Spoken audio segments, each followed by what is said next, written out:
il y a 2,6 milliards d'obèses dans le monde. Ça fait environ 38% de la population qui est en obésité. L'OMS prévoit qu'en 2035, il y ait plus de 50% des gens qui sont en obésité. On constate que oui, c'est un problème mondial et majeur, mais pourtant l'obésité est encore stigmatisée. On a tendance à penser que les obèses, ils le sont parce que c'est un choix, alors que pas du tout. Depuis 1997, l'OMS a reconnu que c'était une maladie. Justement, de cet épisode, on va discuter, savoir quelles sont les causes de l'obésité, c'est quoi les solutions et comment on vit l'obésité au quotidien. Bonjour à tous, je m'appelle Myriam. J'espère que vous êtes en pleine forme pour cet épisode et comme vous l'aurez compris, on va parler de l'obésité. Je suis en compagnie de Yemouna. Salut, salut. Bonjour Myriam et bonjour à toutes tes suiveuses, auditeurs, gadaises, parce que moi je suis créolophone, hein, donc du coup il va falloir qu'ils s'accrochent. Tu fais la traduction? Oui, t'inquiète pas, on est là pour ça. Alors, j'ai décidé de te... Wada Ben represent. oui, Guadeloupe, partout, partout. Exactement. Et j'ai décidé de te prendre parce que, oui, tu es animatrice et tout, mais surtout, tu es ambassadrice du sport et de la santé en Guadeloupe, puisque ça fait plus de 10 ans que tu as fait une sleeve. Et toi, tu veux promouvoir de manger sainement, d'avoir des bonnes habitudes et de combattre aussi l'obésité qui est un fléau en Guadeloupe, notamment, mais aussi dans tous les pays développés. Absolument, tu as très très bien introduit le sujet et tu disais qu'à l'horizon de 2030, Mhm. hein, on sera à la moitié de la population en situation d'obésité et en surpoids. Nous, on l'a déjà atteint ici, hein, en Guadeloupe, hein. 52% de la population est concernée par le surpoids ou l'obésité. Moi, je dis, moun qui go et go à dépasser. Donc, du coup, on y est dedans. On y est déjà. Et plus que jamais, il est important qu'on puisse alerter, informer, mais aussi sensibiliser pour changer le regard des gens parce que, sauf erreur de ma part et en tant qu'obèse moi-même en rémission, ce qui est le plus compliqué dans cette maladie, c'est le regard des Ça, gens. c'est vrai. C'est vraiment le regard, les discriminations que peuvent subir les obèses au quotidien. Et c'est là où est difficile, là où la chose devient compliquée. On parle même de grossophobie et encore pire quand c'est dans le monde médical. Donc oui, il y a beaucoup de choses à dire. Et je te remercie d'avoir pris cette initiative parce que ça fait vraiment mal. Mhm. Ça fait vraiment mal.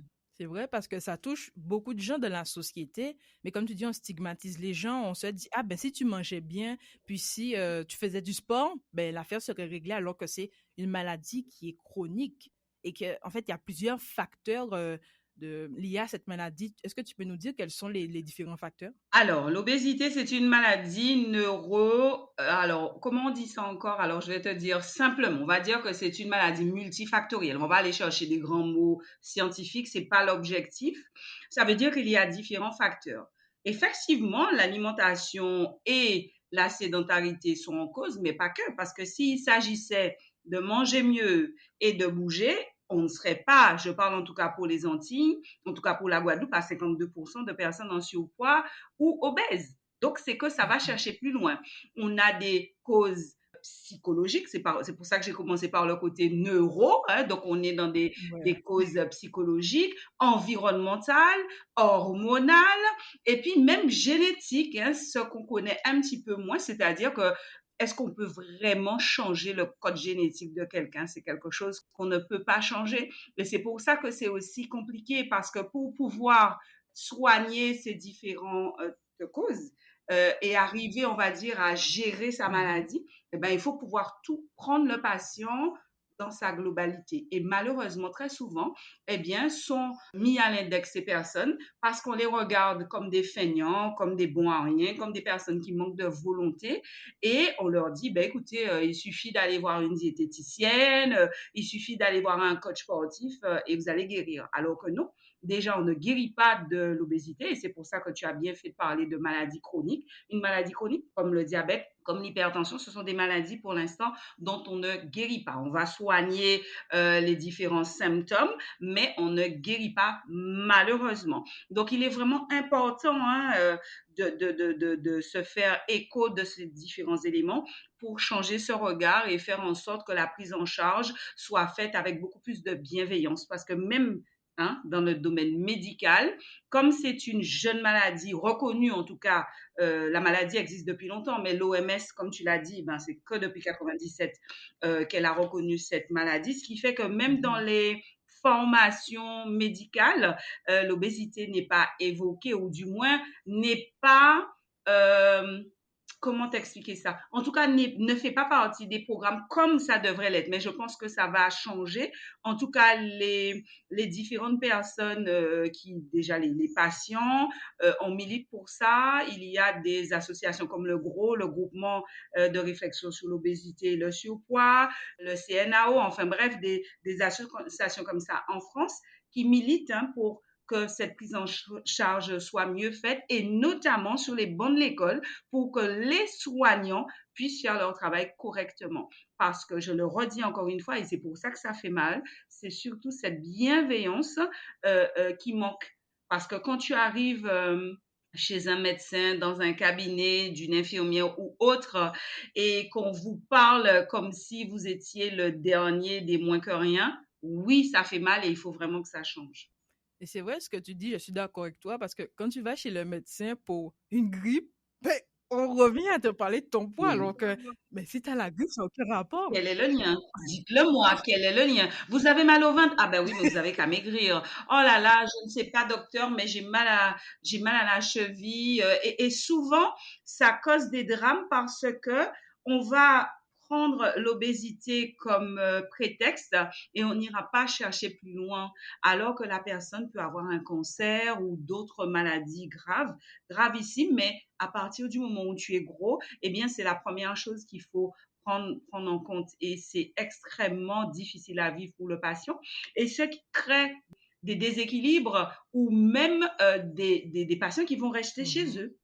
Et donc, on va avoir un déficit de soins. Ces personnes-là vont carrément rester en marge de la société ou en marge de soins, parce que simplement, ben, quand ils arrivent chez le soignant, eh bien, il y a qu'à garder, on dit qu'on des bêtes de foie ou qu'on des gens qui pas ni volonté. Là, j'ai Ouais, parlé créole, donc donc, tu vas ouais, travailler. en gros, on nous regarde mal, comme des bêtes de foie, voilà.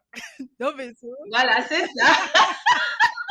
Je t'avais prévenu. Non, mais, Ça part tabzi. non, Moi, chez moi, ça part non, vite. mais t'inquiète, ça me dérange pas, mais c'est vrai qu'il y a d'autres gens qui parlent pas créole, Oui, c'est vrai, on est à l'international, donc tout le monde ne parle pas mais créole. après, Mais ça va venir, mais non, hein? t'inquiète pas, on est guadeloupéenne, ça sort, c'est, voilà. Et on le revendique et on est fiers. Voilà. Et justement, tu parlais de la stigmatisation que les personnes en Mhm. obésité reçoivent du côté médical, mais aussi du côté personnel et Oui. professionnel. Ça, ben, ça impacte leur vie. Mais bien sûr, à partir du moment où, alors il y a différents aspects et ça commence depuis très jeune. On sait que dans Mhm. la cour de récréation, moi-même j'en ai été victime, hein, les colibés, ça commence comme ça et ça peut avoir des répercussions énormes, notamment sur l'estime de soi, la confiance en soi, l'amour de soi. Ça peut vraiment détruire la vie d'un enfant. Donc, il est important d'alerter là-dessus. Le corps enseignant, on parlait il y a eu beaucoup de scandales récemment par rapport au harcèlement. Les obèses subissent aussi du harcèlement scolaire sur les réseaux sociaux, etc., etc. Mhm. Ensuite, quand on arrive dans le monde professionnel, pareil, à compétences égales, je peux vous garantir que très souvent, ben, l'obèse va passer à côté d'un entretien, tout simplement parce que quand on va le regarder, on va se dire, oh, lui, il fera pas l'affaire. Certains métiers, carrément, ont fermé la porte et l'accès aux obèses. C'est une réalité. Les Euh, gendarmes, par exemple. Pardon? Je t'ai dit, les gendarmes, par exemple, en général, c'est Différents compliqué. postes. Alors, je ne vais pas pointer le doigt Non, non, c'était un là-dessus, exemple mais seulement. il y en a plein. C'est une réalité. Au-delà parce que certains métiers vont demander certaines aptitudes physiques. On est d'accord là-dessus, notamment la gendarmerie. Mais on ne lui laisse même pas sa chance. On lui laisse même pas sa Mhm. chance parce qu'on a déjà décidé qu'il ne pourra pas. On est d'accord. Alors que je vous garantis, hein, on peut avoir des personnes extrêmement puissantes, volontaires, avec énormément de résilience et de capacité qui sont capables, hein, d'aller vers certains postes, mais on ne lui laisse même pas sa chance. Et ça, il faut le dénoncer, il faut le dire pour que ça puisse changer. Et puis, oui, dans le monde médical, ce sont des réalités. Par exemple, le matériel médical n'est souvent pas adapté. Ne serait-ce que dans la salle d'attente. Quand vous arrivez, que vous pesez 140, 150, 160 kilos et que vous avez un siège en plastique pour vous accueillir dans la salle d'attente, il faut en mettre 2, il faut en mettre 3 quand vous vous asseyez, vous avez mal aux fesses et qu'il faut attendre 3-4 heures. Je vous demande, est-ce que vous pensez véritablement qu'on est dans l'inclusion sociale? Est-ce que vous pensez réellement qu'on est dans l'accueil qui devrait être celui de quelqu'un, un patient, donc je rappelle, hein, quelqu'un qui a une maladie, qui a une problématique quelconque et qui vient pour se faire soigner? Non. Quand vous rentrez chez le médecin et qu'on vous dit, mais malheureusement, on ne pourra pas vous peser, il faut aller, ça arrive peut-être moins en moins parce que les choses évoluent, mais ça a été la réalité de certaines personnes qui ont témoigné quand je faisais mes émissions à l'époque à la radio et qui vous disent, mais non, il faut aller chez un vétérinaire pour vous faire peser. Hein? Oui, Wow, OK, ça je savais c'est pas. la OK. réalité, tu vois.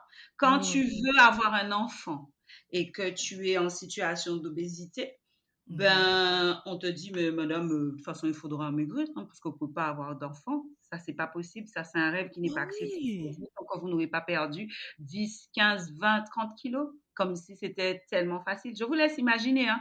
Et je pourrais multiplier des exemples comme ça, mais à l'infini. Aujourd'hui, véritablement, moi, mon cheval de bataille et mon combat, c'est celui-là. C'est déjà libérer la parole pour les obèses, faire en sorte qu'ils puissent déculpabiliser parce que ce n'est pas de votre faute si vous êtes gros. Bien sûr, on a une responsabilité parce qu'on a des choix à faire. Donc, je ne suis pas en train de dire à l'obèse, tu es malade, tu ne peux plus rien faire, tu es ta maladie. Non, pas du tout. Mais il faut déjà prendre conscience de la maladie, se diriger vers son médecin traitant parce que c'est la porte d'entrée qui va pouvoir vous orienter en fonction de votre degré d'obésité, des différentes personnes qui pourront vous prendre en charge parce qu'il y a des possibilités. L'objectif aussi pour tous les obèses n'est pas de maigrir, on est d'accord?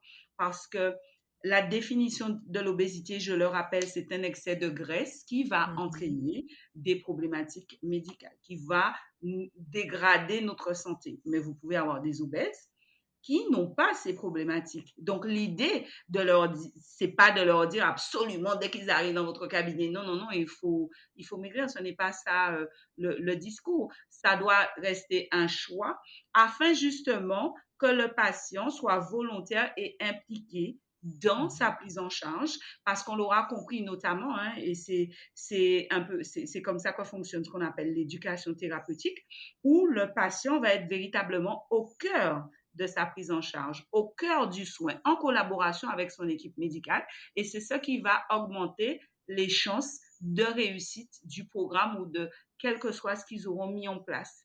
Parce qu'il faut bien comprendre que à partir du moment où quelqu'un n'est pas impliqué, n'a pas compris déjà sa maladie, ça ne pourra pas fonctionner sur le long terme parce que l'obésité, c'est une maladie chronique et donc on est sur le long terme. Tout programme qui va vous faire croire ou vous dire que vous allez maigrir comme ça, avec une baguette magique, on vous ment, messieurs, mesdames. On vous ment. Parce que oui, vous allez perdre du poids. Bien sûr, là, vous avez qui de l'eau et pain. Enfin, de l'eau et salade, pardon. Pour Ouais. maigrir. Si vous ne buvez que de l'eau, je Et traduis. de la salade. Si Ouais, vous non, buvez je que de sais. l'eau et de la salade, bien sûr que vous allez perdre du poids et très rapidement, mais dans 95% des cas. L'effet yo-yo. Et c'est là où on parle d'effet yo-yo parce que vous allez reprendre ce poids-là. Et là aussi, il y a danger parce que le fait de maigrir vite, de maigrir n'importe comment, va entraîner des carences, d'accord?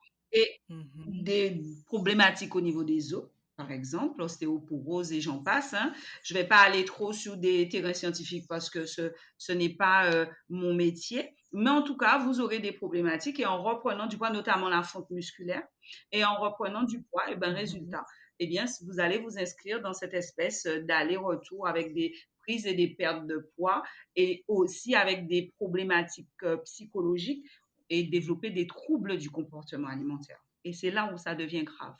Vous avez des tas de personnes qui avaient peut-être un léger embonpoint, un surpoids léger, et finalement atterrissent en situation d'obésité sévère Parce qu'un jour, eh bien, ils se sont pas sentis bien dans leur peau. Ils ont commencé un régime draconien.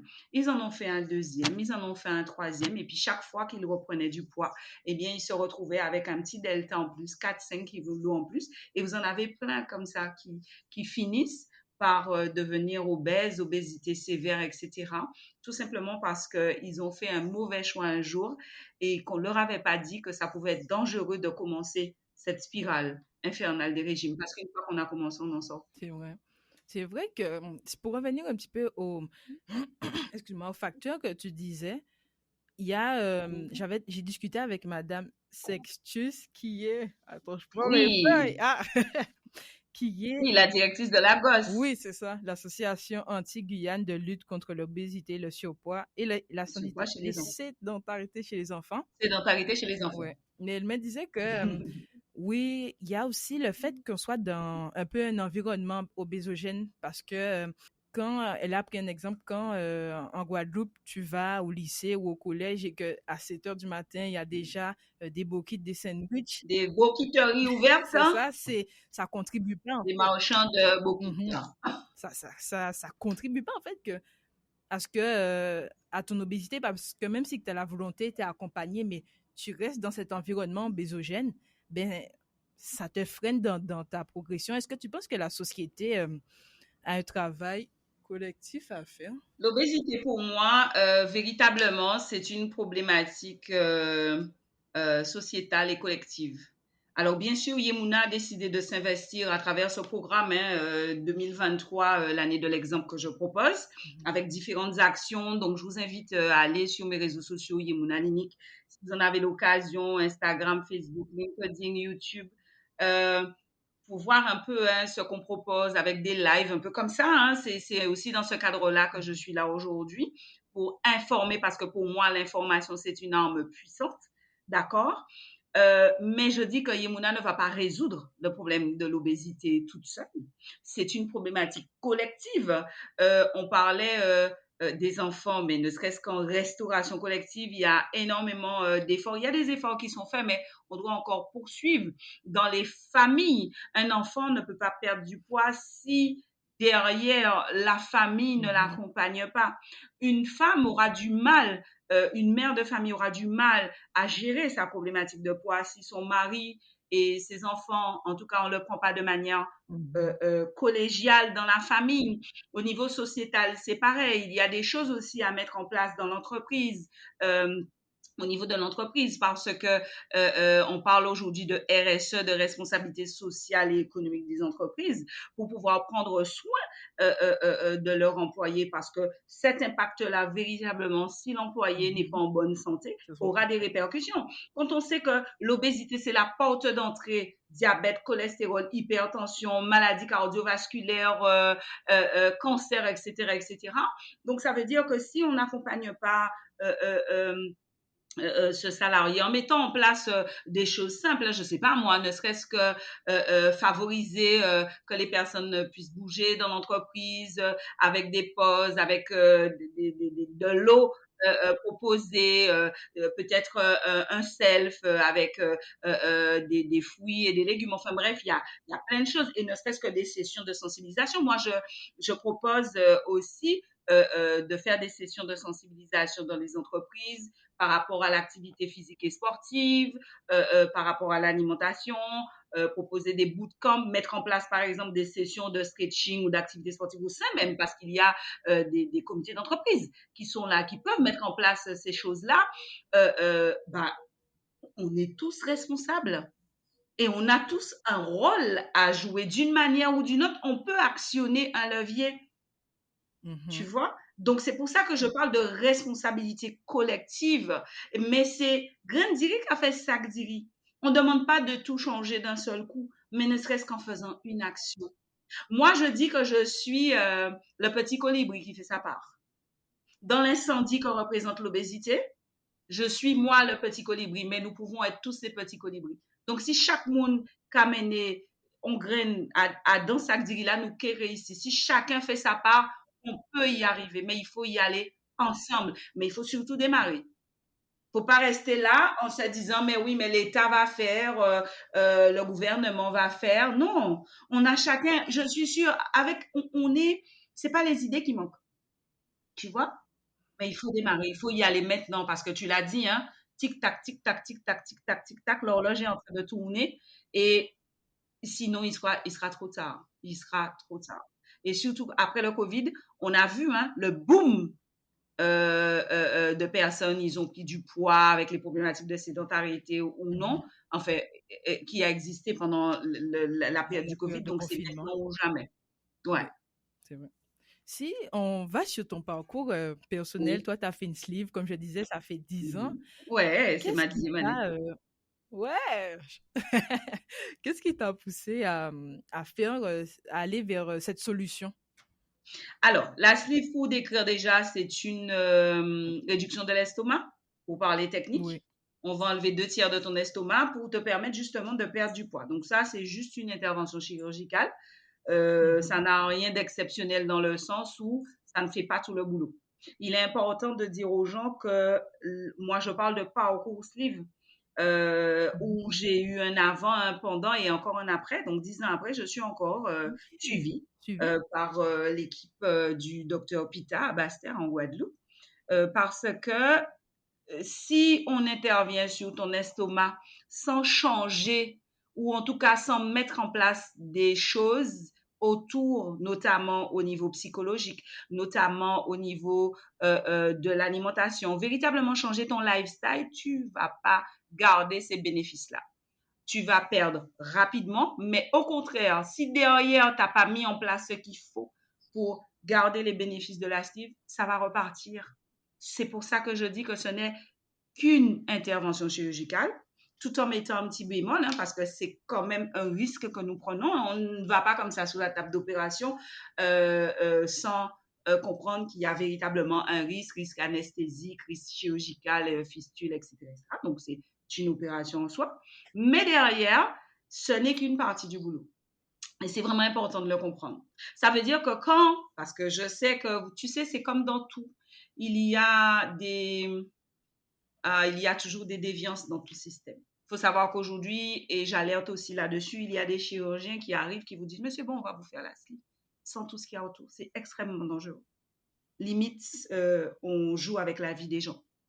Un patient qui se fait sliver sans avoir eu toute la partie rééducation alimentaire et suivi psychologique se met encore plus en danger parce qu'il va faire sa sleeve, il va perdre du poids et très rapidement, ça veut dire qu'il peut se retrouver avec des problématiques par rapport à son image parce qu'il n'a pas travaillé là-dessus, il n'a pas été préparé à ce changement. Quelqu'un qui faisait 150 kilos et qui finalement arrive au bout de 6 mois et un an à moins 50 kilos, ça se gère.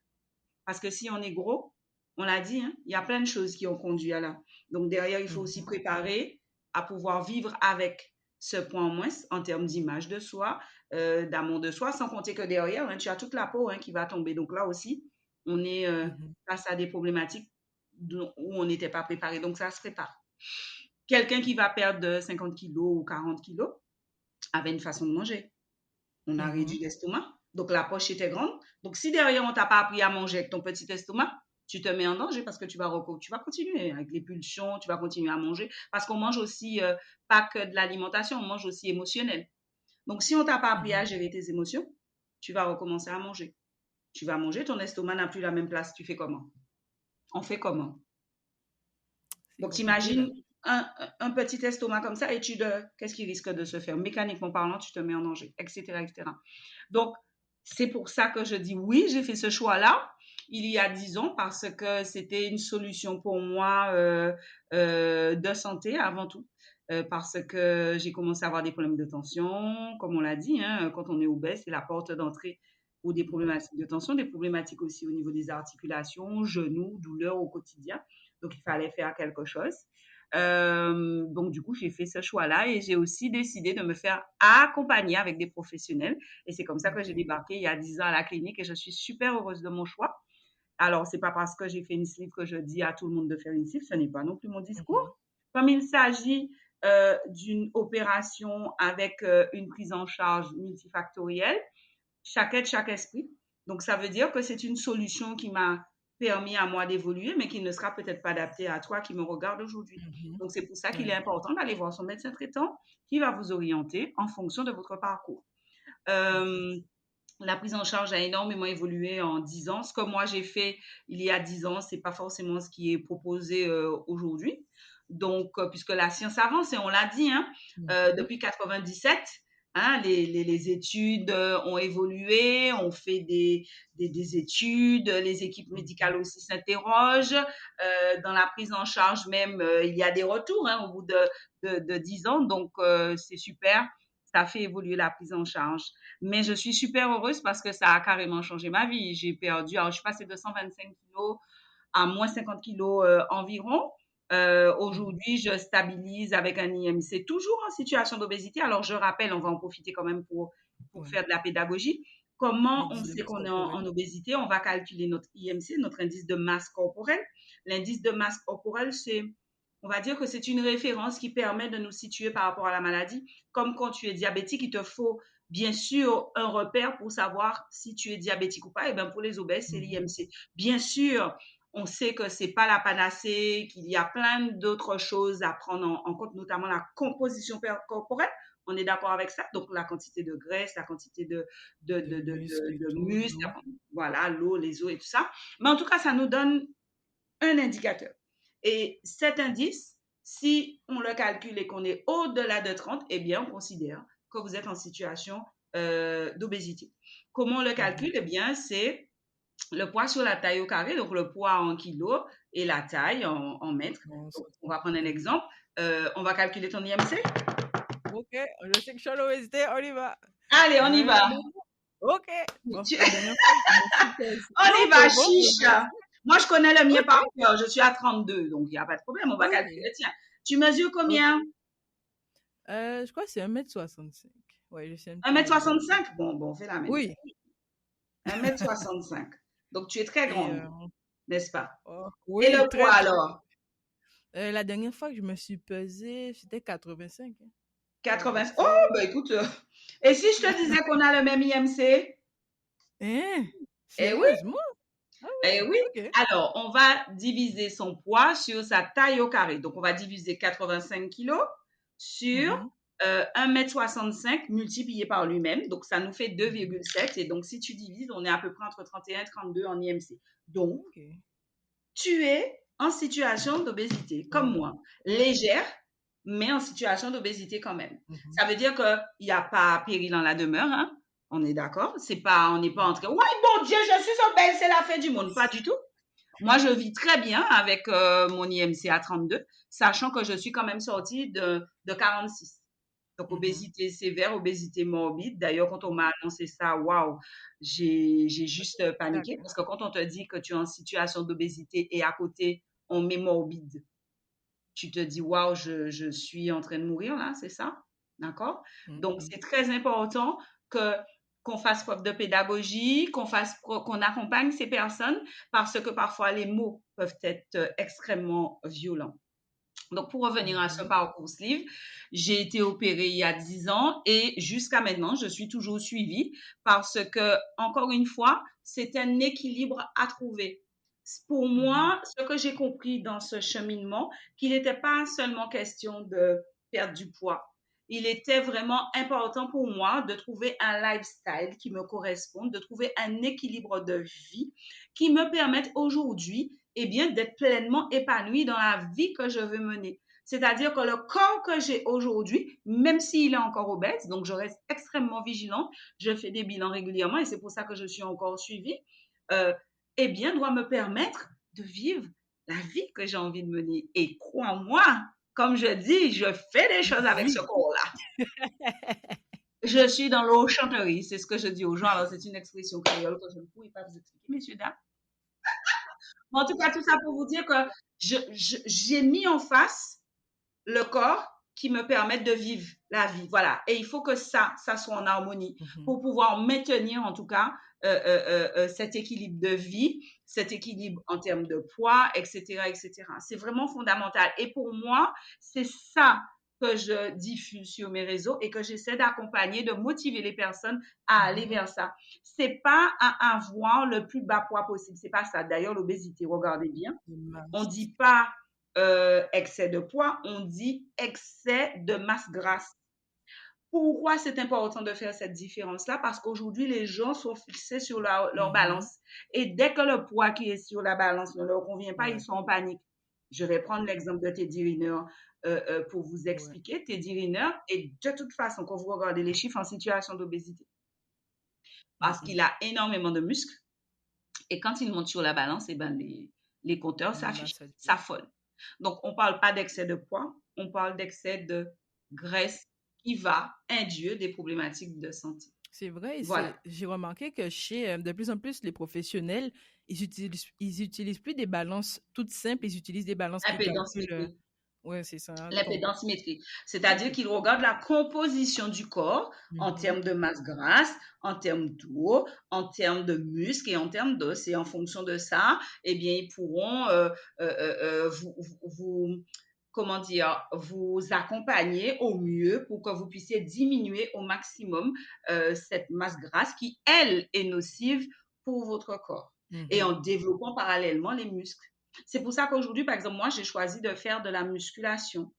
À corps égal, quand tu vas me regarder à 2 périodes différentes, je vais avoir une plastie différente parce que, eh bien, avec mon coach avec lequel je travaille depuis un peu plus de 2 ans, on va travailler à filer les outils là.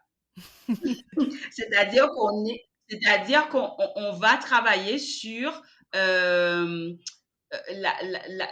quantité de graisse, la quantité de muscles, mais aussi sur les formes. Moi, ce qui m'intéresse aujourd'hui, comme je dis, eh bien, c'est de travailler sur mes formes, les fesses, les cuisses, la taille un peu plus fine. Et ça, on y va à coup de séance dans la salle. Ça fait mal parfois, mais c'est pas grave parce que c'est ce que j'ai choisi. J'en profite pour faire une petite parenthèse pour dire qu'en tout cas, moi, dans ma vision, il est hors de question de faire des régimes parce que c'est la première chose que j'ai apprise quand je suis arrivée au centre de traitement obésité, c'est que les régimes faisaient maigrir. Par contre, il est intéressant et voire même primordial de privilégier une alimentation locale et diversifiée où la notion de plaisir est aussi importante. D'où nos fruits et légumes locaux. Donc ça, pour ceux qui ne connaissent pas, ce sont des ananas que ma maman m'a emporté, donc que je vais pouvoir utiliser. Et il y a tellement de façons de pouvoir utiliser nos fruits et légumes locaux. Par exemple, ça, je peux le manger nature, donc on va enlever la peau pour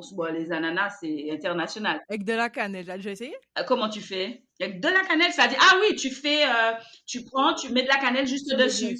Tu râpes. Tu râpes? C'est très Tu bon. râpes quoi, la cannelle? Ouais, enfin, parce que moi, oui, la cannelle, pas le... Oui, Ouais. la cannelle. Non, la cannelle en bâton, je râpe. Alors, moi, je fais aussi en smoothie. Tu peux mettre aussi sur tes salades hein, pour donner cette petite saveur sucrée. C'est excellent. En smoothie, donc je fais congeler le fruit et avec du lait de soja ou enfin bon après ou du lait de coco. Enfin, tu fais comme tu veux. Alors, moi, je suis très locavore, hein, comme je disais. C'est super important. Ça fait partie des éléments, en tout cas moi, que je privilégie. Tu connais la tchéké Oui, chez les Africains? oui. En fait, c'est de la semoule. Là, on a la semoule qu'on connaît, là, la semoule de blé. Oui, c'est ça. Mais nous, ici, on a un féculent qu'on appelle la manioc, que les gens connaissent souvent en cassave. Donc, c'est la galette qu'on fait cuire avec de la confiture sucrée ou salée. Mais certains producteurs développent aussi ça, c'est une espèce de fécule. Donc moi, je fais cuire et c'est exactement comme la semoule, sauf que c'est de la manioc. C'est excellent avec un indice glycémique bas. Et c'est ce que j'ai demandé à maman de me ramener. Donc voilà, tu sais tout. Parce que je connaissais la farine de fruits à pain parce qu'il y a un jeune qui fait des petits gâteaux de Oui. fruits à pain. Alors, on a de la farine de fruits à pain, la farine de manioc, la farine de juromon, la farine de patate douce. Oui, parce qu'aujourd'hui, nous avons toute une agro-transformation qui se développe. Encore une fois, pareil, pour développer le local, parce qu'il a été prouvé. D'ailleurs, il y a une étude italienne qui a été faite il y a à peu près 2 ans et qui montre, alors c'est une étude, hein, que manger local va permettre de préserver la santé sur différents indicateurs qu'ils ont pris en compte. Donc, c'est une étude italienne qui est sortie. D'ailleurs, vous pouvez aller sur mon LinkedIn. Hein, j'ai publié les On va mettre références, le lien. mon LinkedIn. Tu mets le lien hein, pour Oui, aller sur on met tous les liens. exactement, tu mets le lien et vous pourrez voir justement cette étude qui a été faite. Mais nous avons aussi des chercheurs ici, notamment le docteur Henri Joseph, hein, qui parle notamment du régime caribéen. Moi, c'est exactement dans cela que je m'inscris et quand je peux, en tout cas, je fais au mieux pour manger local. C'est pas le cas tous les jours. Je vais pas dire que j'ai une alimentation exclusivement locale, mais en tout cas, ben, dans 80, voire même 85-90%. En tout cas, je fais en sorte d'augmenter petit à petit ce que je mange au niveau local et ça a aussi bien sûr des impacts au niveau écologique, au niveau de la planète parce qu'on va manger ce qui est chez nous, donc avec et pour réduire bien sûr l'impact carbone. C'est vrai, Voilà. surtout qu'on a une richesse de fruits et de légumes incroyable au Attends, Cameroun, donc on en incroyable, profite. incroyable. Donc, manger local. Oui, ça c'est important. Justement, tu parlais de ton lifestyle que tu as dû le changer ben, pour ta sleeve pendant après. C'est quoi maintenant ton lifestyle? Ben, mon lifestyle, c'est déjà le locavore. C'est clair. Ça, Oui, c'est la première base. chose. Parce que 80% du travail, c'est dans l'assiette. Si vous n'êtes pas prêt à changer votre alimentation, donc manger plus équilibré, varié, local si possible, c'est même pas la peine de commencer. 80% du travail, c'est dans l'assiette. Ensuite, bien sûr, je suis aujourd'hui ambassadrice sport santé, donc ça veut dire que je promeus l'activité physique et sportive, d'accord? En faisant bien la distinction, encore une fois, on va profiter du moment pour faire de la pédagogie. Différence entre Mhm. activité physique et sportive. Activité physique, eh bien, c'est bouger plus. Back bonne pour rester docteur, c'est ce que je dis tous les jours, bougez. Prenez l'escalier au lieu de Ouais. l'ascenseur, garez votre voiture plus loin, marchez le plus possible. Chez vous, c'est un grand pays, vous avez énormément d'espace pour pouvoir bouger. Les immeubles sont immenses, et ben privilégiez l'escalier. Quand vous êtes au boulot, Mhm. vous avez des pauses, et ben allez à la machine à café au lieu de peut-être d'aller celle qui est à côté de vous, bah, allez un peu plus loin, allez voir vos collaborateurs pour maximiser en tout cas les moments où votre corps va bouger. Il y a même aujourd'hui des sièges, j'ai eu l'occasion d'animer des ateliers avec une collaboratrice, le fameux Bloon, c'est un siège où vous allez pouvoir bouger même Ok. au bureau. Donc il y a des occasions tout le temps pour pouvoir bouger. Ça, c'est une chose pour préserver votre santé. Et l'activité sportive, maintenant, ça va être une activité encadrée, généralement où on va avoir des objectifs, il va y avoir de la compétition, etc. Mais il existe, quand les gens me disent je n'aime pas le sport, donc on parle d'activité sportive, on parle de sport. Alors, il y a deux choses. Déjà, le premier conseil, si je peux me permettre, c'est de faire une activité adaptée. C'est-à-dire qu'il va correspondre à votre physionomie, à votre niveau, etc. Et ça, généralement, il y a des coachs d'activité physique adaptée qui connaissent leur métier et qui va pouvoir vous permettre progressivement de revenir dans le game. Parce que si, tu n'as Mhm. jamais fait de sport, tu risques de te faire mal et donc de ne pas pouvoir continuer. Donc, l'objectif, ce n'est pas de se faire mal pour ensuite détester le truc. Ah, ben j'ai commencé ça, mais je me suis fait mal à la jambe ou je me suis foiré un muscle, c'est pas la peine. Donc ça, activité physique adaptée. J'ai participé l'année dernière justement en tant qu'ambassadrice sport santé pour le CREP Santé Guyane, pour le développement et les maisons sport santé en Guadeloupe. Hein, donc c'était un dispositif gouvernemental. Maintenant, on est super content parce qu'il y en a au moins 500 dans toute la France et dont en tout cas en Guadeloupe, pour pouvoir ramener les personnes qui sont éloignées de l'activité physique et sportive vers à passer à l'action, mais de manière adaptée. Un peu comme OK? ton code Dr. Le Ken. code octet, ça, c'est autre chose. Ok. Ça, c'est Ok, totalement ok. autre Non, chose. ok. En tout Ok. cas, donc faites de manière adaptée. C'est important, vraiment. Et tout le monde peut faire du sport, mais du sport adapté. Même quand vous avez un Effectivement. handicap, vous pouvez faire du sport. Donc, c'est pas parce que vous êtes gros ou obèse que vous ne pouvez pas faire du sport. Moi, quand j'ai été je me rappelle, prise en charge, j'ai vu, par exemple, qu'on montrait aux personnes qui ne pouvaient pas forcément rester debout comment faire du sport assis ou Ok. privilégier, par exemple, l'eau. L'eau est un super outil pour les personnes qui sont en surpoids, obèses, notamment par rapport aux problématiques avec le genou. Donc, ça, c'est type. Et ensuite, quand on me dit qu'on n'aime pas le sport, je dis, moi, j'ai été sur Google, mon ami, j'ai tapé sport dans le monde. On m'a sorti une liste de plus de 4000 ou 5000 sports. Donc, quand tu auras épuisé tous les sports du monde, dont les plus farfelus, je regardais Google sur un réseau social bien connu l'autre jour, une dame qui a fait un sport, elle met une espèce de ballon dans son dos Ouais. et elle fait des galipettes comme ça avec Yeah.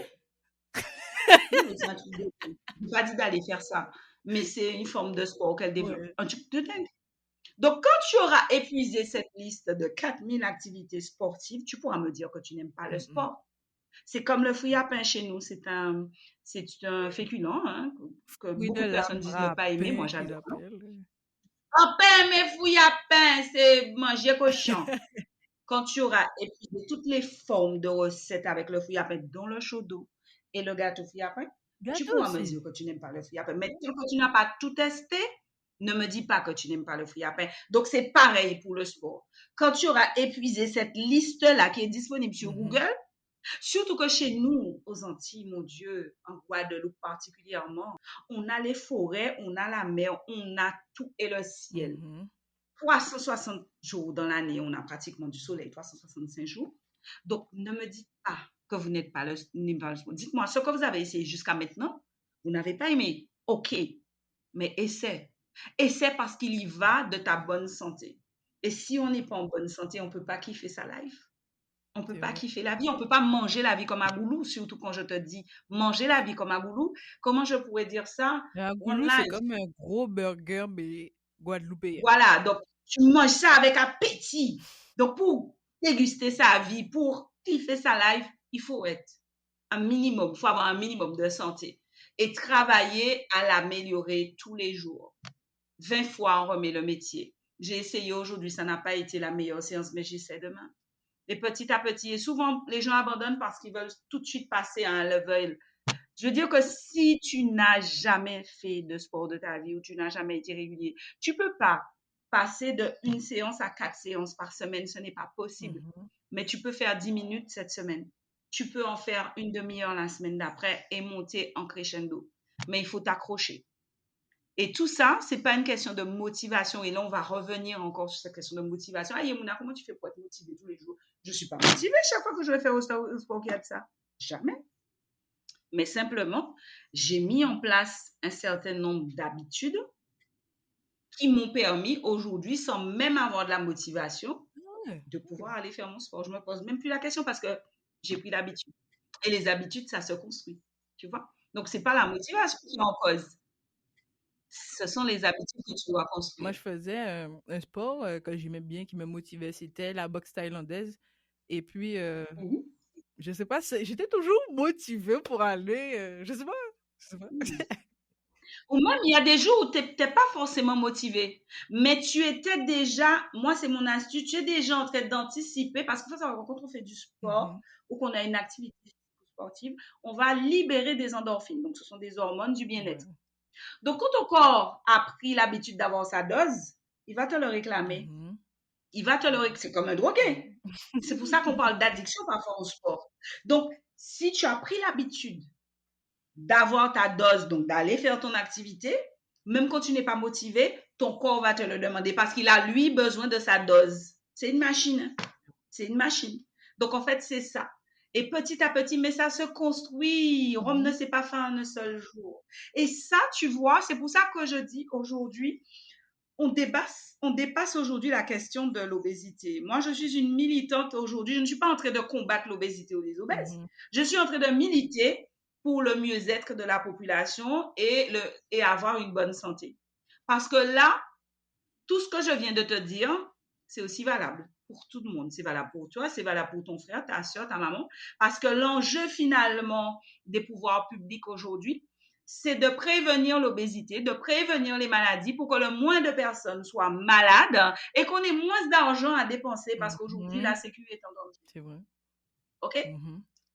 Donc, allons plus sur ce territoire de la prévention, permettons aux gens d'être mieux, moins de stress, moins d'obésité, etc., etc., pour pouvoir faire en sorte demain, eh bien, de vivre mieux et de vivre plus épanoui, en meilleure santé. En fait, c'est ça tout l'enjeu. Mhm. Donc, on dépasse finalement la question de l'obésité et du surpoids. La prévention pour toi, c'est la base. Mais justement, comment on Oui. pourrait prévenir l'obésité? Est-ce que ce serait directement au berceau? Ah ben oui, ça commence par là. Marie-Élise le sait très bien, c'est pour ça qu'elles font, et je salue encore le travail de la gosse sur le territoire guadeloupéen, fait un travail exceptionnel avec les familles, les enfants, mais en même temps, qui moun qui ka fait ti moun. Tu vois que je te disais que tout Les est gens qui ont lié. des enfants, ouais. L'exemple vient d'en Mhm. haut. L'exemple vient d'en haut. Nous sommes tous parents d'un enfant. Nos enfants Mhm. nous regardent. L'alimentation, c'est quelque chose, j'en discutais hier avec une cliente. L'alimentation, c'est quelque chose de culturel. On mange pas sur le territoire guadeloupéen comme on mange au Canada, même si je sais que vous avez une grosse, Mhm. grosse partie de la population qui est en situation d'obésité. Les États-Unis aussi Oh, ont cette problématique. Et le Canada fait partie des pionniers en matière de sleeve. Je sais que vous avez des programmes bien, bien établis. Pourquoi je te dis ça? Parce que j'ai eu l'occasion d'échanger avec la personne qui quand j'étais rentrée dans le parcours, et elle venait au Canada se mhm. former sur la prise en charge des personnes obèses et en surpoids. Donc, je sais que chez vous, les choses sont plutôt bien avancées, mais c'est vrai que la population, voilà, a une grosse part de personnes obèses et en surpoids. Donc, je Ouais. disais que l'alimentation, c'est culturel. Chez nous, par Mhm. exemple, pourquoi on a des maladies en lien avec le diabète, le cholestérol, l'hyper, le diabète, donc je Tension. disais, le diabète et la tension, c'est culturel. Pourquoi? Parce que chez nous, par exemple, on a parlé d'esclavage, hein, donc on a une façon de, à la période de l'esclavage, on salait énormément les aliments pour les conserver parce que pas ni frigidaire, il n'y avait pas de réfrigérateur. Ouais. On est d'accord. Donc, pour Ouais, conserver c'est les vrai. aliments, on passait par la salaison. Donc, nous avons gardé cette appétence pour le sel.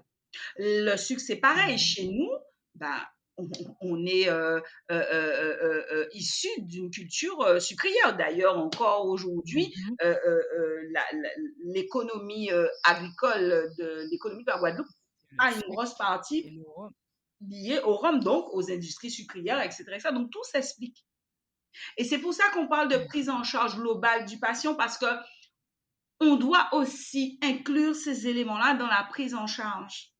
Quelqu'un en Guadeloupe, tu vas pas pouvoir travailler avec lui de la même manière que quelqu'un qui est sur un territoire français et qui est Mhm. né avec une culture européenne, et etc. et dans son alimentation. Donc tu vois, tout est lié. Tout est vraiment lié. C'est vrai que, comme tu disais, l'obésité, la grande part du travail, c'est dans l'alimentation.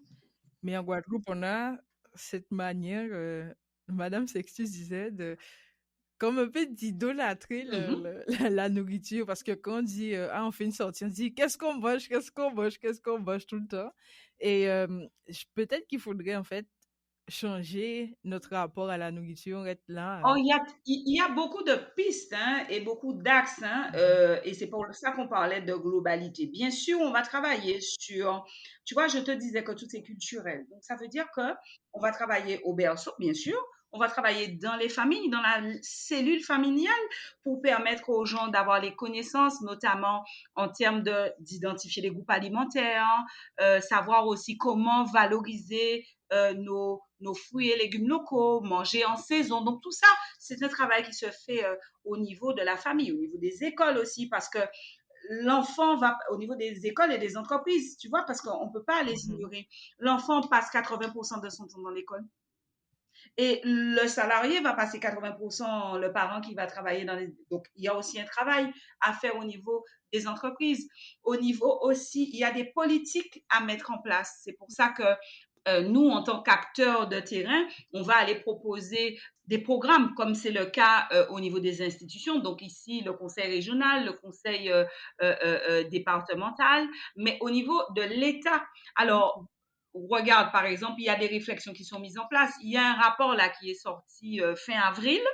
C'est un professeur lillois qui a fait un rapport et qui l'a remis au ministre de la Santé, et où justement il y a différents objectifs qui sont déclinés Et pour te montrer comment les choses sont graves au niveau des Antilles, l'un des objectifs prioritaires de ce rapport, eh bien, c'est justement investir des actions concrètes au niveau des départements d'outre-mer.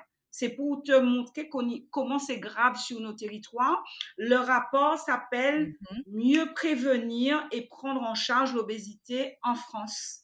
Donc, ça veut dire que les politiques aussi, parce qu'il y a un plan obésité qui existe, c'est un plan qui sort chaque 4 ou 5 ans et ils mettent en place certaines priorités pour pouvoir ensuite les décliner au niveau des régions, pour pouvoir ensuite les décliner dans les villes, etc. Donc, il y a des choses qui sont faites, mais on doit vraiment y aller pour pouvoir donner des actes, donner donner aux acteurs comme moi, nos opérateurs locaux, les moyens financiers, parce que le nerf de la guerre, c'est aussi ça, pour pouvoir faire des actions concrètes.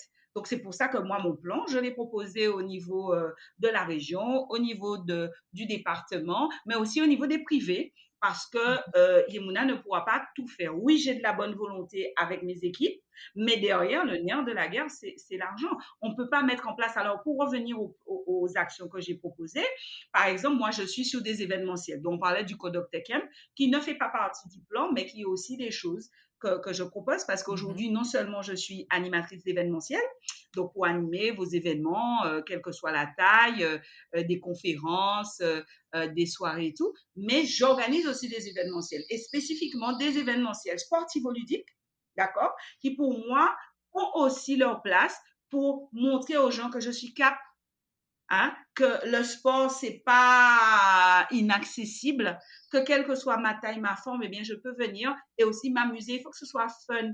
Si quelqu'un souffre chaque fois qu'il vient, non, ça n'a pas marché. Donc, je mets en place ces événementiels. Donc là, ça va revenir, là, ça va taper au mois de juillet. Donc, le Fitzway Winsway, d'accord, qui est un événementiel à grande échelle. Donc, j'espère que, ils seront nombreux. Ça va être la deuxième édition. Et sur la Basse-Terre, tu connais la Guadeloupe, Oui, oui, toi? oui, oui. Moi, Grande Terre, oui, oui, Basse oui, Terre, oui. ok. Donc on l'a fait Oui, l'année oui. dernière.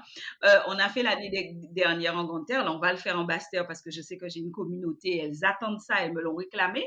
Mais aussi le Filet Outils Latour, donc qui est un événementiel de proximité où pareil, on va expliquer, on va faire de la pédagogie, emmener des informations orientées, mais surtout rendre accessible cette chose-là, démystifier cette chose Mhm. sport qui peut être fun avec des choses sportivo-ludiques, ça va être tout, on va s'amuser. On va vraiment s'amuser au mois de juillet. Donc, rendez-vous sur mes réseaux sociaux. Pareil, Voilà, on met le lien, on met le lien. Voilà. Et vous aurez tout le programme, mais aussi un travail aussi fait par le biais Mhm. des lives que je mets en place sur mes réseaux, où là, on va avoir aussi toute cette communauté scientifique qui va pouvoir donner des pistes, donner des informations. Par exemple, chaque dernier mercredi Mhm. du mois, je fais un live. Soit sur Facebook, soit sur Instagram, avec des professionnels. La dernière fois, c'était avec, oh là là, Ok. Madame, alors c'est pas Isabelle, c'est Christelle. Mais en tout cas, elle est médecin au centre obésité de Pita et elle a fait Mhm. Christelle Adolphe, voilà, ça y est. Elle a fait un film, L'insoutenable recherche de légèreté. Je crois que c'est ça, à la recherche de l'insoutenable légèreté, quelque chose comme ça. Enfin bref, c'est un film qu'ils ont mis en place concernant l'obésité. C'est la première fois, c'est un documentaire qui a été édité, qui est sorti le mois dernier. Donc, elle est venue avec une des participantes qui était là pour parler encore une fois, pour libérer la parole autour de cette question de l'obésité. Donc, différentes actions comme ça que je propose tout au long de l'année. C'est un premier pas, c'est un premier jet. Donc, comme je te dis, il y a vraiment différents axes. Ce sont des actions de proximité que je veux absolument mettre en place autour de la diététique, autour de nos produits locaux, du manger local et bien sûr du bouger corps. Donc, voilà, c'est ça. Bas donc bouger, qui seront faites. Donc, tu vois, c'est pas les idées qui manquent, honnêtement. Mais c'est vrai que la question des moyens financiers, elle n'est pas évidente parce que ça reste le nerf de la guerre. Donc, je ne peux pas te dire, il n'y a pas de méthode miracle pour revenir à ta question qui était comment on peut agir, mais je crois surtout qu'il y a une volonté, qu'on doit absolument le faire de manière collective et que les idées sont là et qu'il faut aussi que tout un chacun œuvre, comme je parlais du petit colibri au départ, et aussi, il y a aussi des moyens financiers qui peuvent être donnés et du niveau État, mais aussi au niveau des acteurs privés. Donc, je parle bien sûr des entreprises qui peuvent sponsoriser des actions concrètes en lien avec cette lutte de l'obésité. Moi, en tout cas, c'est dans cela que je m'inscris. Tu parlais un petit peu des différents acteurs, justement. Pour les gens qui sont en Guadeloupe, où est-ce qu'ils peuvent se tourner? C'est qui les acteurs? Alors, je ne donnerai pas toute la liste parce que ça va dépendre du cas. Non, non, non, parce qu'il y a des centres qui vont vous prendre en charge en fonction de votre degré d'obésité ou de votre surpoids. Donc, la porte d'entrée, et je le dis encore une fois, quand on vient me dire, ah oui, est-ce que je peux aller là, avant d'aller là ou là, par exemple, que ce soit chez Pita, au CHU, à Guanani, c'est à Bouillante, à Guanani, le centre à Guanani, Mhm. la clinique des eaux claires. Tu vois, il y a différents opérateurs. Ça existe, mais il faut aller d'abord voir son médecin traitant. Parce que c'est en fonction de sa problématique. Parce que Mhm. il y a des choses aussi que le médecin peut vous proposer avant d'aller vers le centre obésité. Il faut la porte d'entrée. En tout cas, on a de la chance aujourd'hui en France que le médecin traitant puisse vous orienter. Alors, attention, comme je disais, et là, je vais mettre un pavé dans la mare, tous les médecins traitants ne sont pas forcément au courant. Et c'est une réalité, malheureusement. Si votre médecin traitant ne vous parle pas avec bienveillance ou n'arrive pas à vous donner les bonnes informations parce que parfois il n'est pas au courant et il n'a pas pris la peine de se renseigner parce que ça arrive aussi. C'est une réalité. Comme on a dit, moi, je ne suis pas là pour faire plaisir aux gens. Changer de médecin traitant, changer de médecin, aller voir quelqu'un qui connaît. On a aussi cette approche du médecin traitant comme l'omniscient. Non, un médecin n'est qu'un médecin. Donc, aux États-Unis, je sais que ça se fait régulièrement. On demande souvent un deuxième avis. Chez nous, en France, c'est moins fréquent, particulièrement en Guadeloupe, où on va avoir un rapport très, c'est-à-dire que le médecin il est au-dessus. Vous très hiérarchisé Mhm. avec le médecin. Je suis désolée, il va falloir que les médecins descendent aussi de leur piédestal. Un médecin n'est qu'un médecin. Nous sommes très heureux qu'ils nous soignent. Ils ont fait des études pour ça, etc. Maintenant, ça reste qu'un opérateur dans une chaîne. Donc, si jamais vous allez chez votre médecin et que vous n'êtes pas satisfait, il vous regarde de haut, il vous parle mal et vous êtes victime de grossophobie, s'il vous plaît, change. Et change jusqu'à ce que tu trouves un qui te corresponde. C'est comme un coach. C'est pareil. Vous avez un coach, il ne vous satisfait pas. Comme vous le payez, vous changez. Pourquoi pour le médecin? Vous le payez aussi, hein? Parce que la petite carte que vous mettez dans le... C'est l'argent hein, que vous avez, même si vous ne voyez pas sortir un pochard. Quoique de plus en plus, il y a les dépassements. Hein. Mais en tout cas, il faut savoir que l'obésité, c'est quelque chose qui est pris en charge en France à différents degrés et que vous avez même des centres, même si vous n'êtes pas encore en obésité morbide pour rentrer dans le parcours SLIM, des centres comme Aguanani et voire même PITA aujourd'hui peuvent vous proposer des solutions. Donc, n'attendez pas hein, d'arriver à des stades où, parce que plus vous êtes obèse, plus ça devient compliqué, plus il y a des risques par rapport à votre santé. Donc, s'il vous plaît, allez voir votre médecin traitant, parlez-lui. Si ça ne passe pas, qu'il n'est pas au courant, on va sentir un genre qui même change, copine, change, tu peux changer. On n'a pas le Voilà. temps, on change. On change. Si vous ne parlez pas au vétérinaire, ah ouais, mais madame, de toute façon, vous êtes grosse, il faut maigrir. Non, vous n'êtes pas là pour accepter. Non, non là, c'est fini. On n'accepte plus ça. Nous sommes impatients.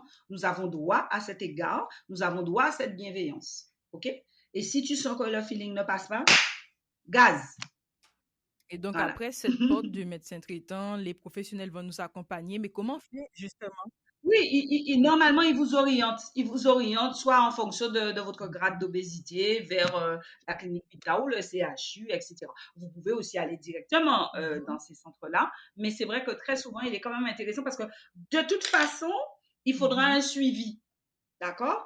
Et même si le suivi se fait par le biais du centre, mais il y a un moment ou un autre, eh ben, il faudra faire cette connexion-là. Donc, commencez par là, il va vous orienter et les choses se feront tranquillement. Ben, merci pour toutes ces informations, Luna. De rien, je pense que nous vivons au bout d'un Oui, on jardin arrive haïtien. à la fin. En tout cas, merci d'avoir pris ton temps pour répondre à mes questions et nous éclairer sur le sujet de l'obésité. Et puis, je te souhaite une belle continuation. Et puis, ben, tous les liens viennent de la description pour tous les événements. Tu mets les liens, les gros événementiels arrivent là au mois de juillet, ça va péter fort. Donc il faut être connecté. Tous ceux en tout cas qui sont en Guadeloupe ou ceux qui vont Mhm. venir en vacances pendant le mois de juillet. Je sais que j'ai une belle communauté sur Paris, sur la France, qui seront présentes, les juilletistes. Donc n'hésitez pas, connectez-vous. On va faire vraiment de belles choses parce que je crois véritablement en comment te dire, cette Mhm. communauté-là qui se fédère pour qu'on puisse faire en sorte d'améliorer la santé de notre communauté. Et c'est fondamental. C'est aujourd'hui qu'il faut agir.